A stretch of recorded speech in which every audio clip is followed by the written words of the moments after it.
গোটেই ঘটনাটো হ'ল চাওক, এজন অসমীয়া হিচাপে মই ভাল পাইছোঁ তেখেতে আন্তঃৰাষ্ট্ৰীয় ক্ৰিকেট সন্থাৰ সচিব বা ভৱিষ্যতে সভাপতিও হ'ব পাৰে, সেইটো আমাৰ বাবে ভাল কথা। কিন্তু তেখেত আমাৰ অসম ৰাজ্যৰ মহাধিবক্তা হয়, অৰ্থাৎ আমি চৰকাৰে যিকোনো গোচৰত যদি চৰকাৰক অভিযুক্ত কৰা হয় তেখেতে চৰকাৰৰ সপক্ষে আদালতত যুক্তি প্ৰদৰ্শন কৰিব লাগে।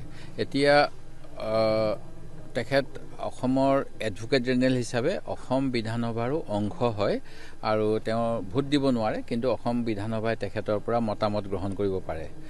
দ্বিতীয়তে যিটো বাৰ কাউন্সিলৰ উকিলৰ কিছুমান নিয়ম আছে, উকিলসকলেও কিছুমান কামত অংশগ্ৰহণ কৰিলে তেখেতসকলৰ সদস্যতা খাৰিজ হ'ব পাৰে।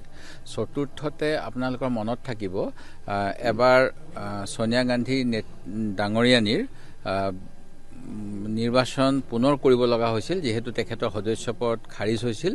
অফিচ অফ প্ৰফিট বুলি এটা মানে পদ গ্ৰহণ কৰি থকাৰ বাবে, অৰ্থাৎ তেখেতে নেশ্যনেল এডভাইজৰী কাউন্সিলৰ যেতিয়া চেয়াৰমেন হৈ আছিলে সেই হিচাপে তেখেতে MP হৈ থাকিব নোৱাৰে, MP সকলে অফিচ অফ প্ৰফিট ল'ব নোৱাৰে বুলি কোৱাৰ বাবে তেখেতক পুনৰ নিৰ্বাচন কৰিব লগা হৈছিল।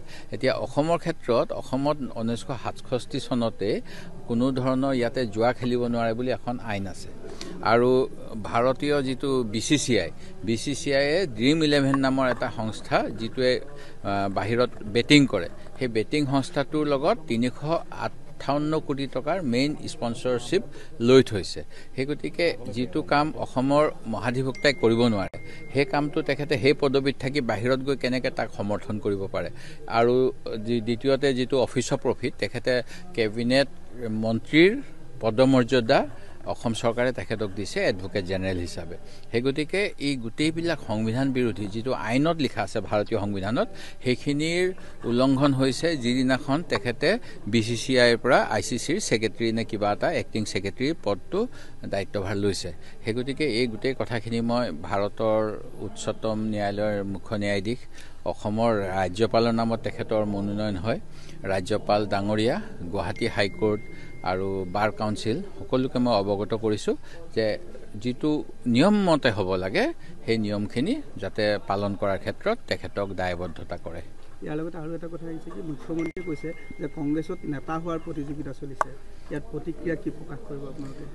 নেতা হ'বলৈতো সকলোৱে হাবিয়াস কৰে, তেখেতে মুখ্যমন্ত্ৰী হ'বলৈ নাপায়, তেখেতে কংগ্ৰেছৰ পৰা গুচি গৈছিল, তেখেতে মুখ্যমন্ত্ৰীটো আৰু কেবিনেট মন্ত্ৰীৰ মাজত এটা পাৰ্থক্য আছে নহয় জানো? সেই গতিকে মুখ্যমন্ত্ৰী হ'বলৈ মানে অসমৰ 1 নম্বৰ নেতা হ'বলৈ কৰা প্ৰতিযোগিতাৰ বাবে 11 চনৰ পৰা অসমত এটা বিসম্বাদ সৃষ্টি হৈছিল কংগ্ৰেছ দলত।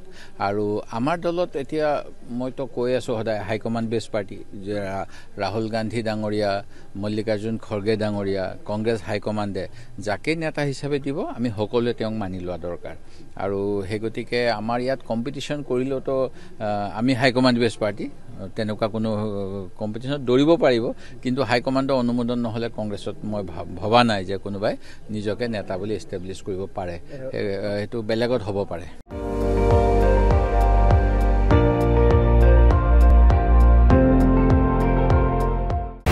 আপুনি চাই আছে ND24, সৰ্বশ্ৰেষ্ঠ নহয় সৰ্বোত্তমৰ দৌৰ।